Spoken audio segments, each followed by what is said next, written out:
पूरी दुनिया में आपने भगवान शिव को हमेशा नंदी की सवारी करते देखा होगा, लेकिन भारत में एक ऐसी जगह है जहां महादेव नंदी पर नहीं बल्कि एक मेंढक की पीठ पर सवार हैं। इतना ही नहीं, यहाँ नंदी बैठे हुए नहीं बल्कि अपने प्रभु को देखने के लिए खड़े हैं। कहते हैं इस मेंढक मंदिर में मांगी गई मुराद कभी खाली नहीं जाती। लेकिन आखिर एक राजा को मेंढक का मंदिर क्यों बनाना पड़ा?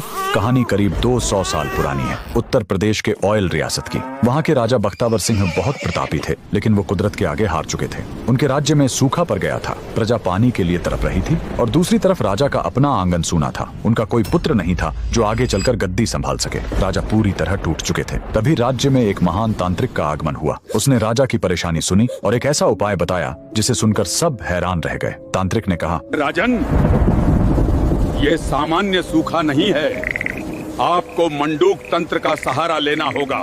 मेंढक ही वो जीव है जो बादलों को बुलाता है। आपको एक ऐसा मंदिर बनवाना होगा जो मेंढक की पीठ पर टिका हो।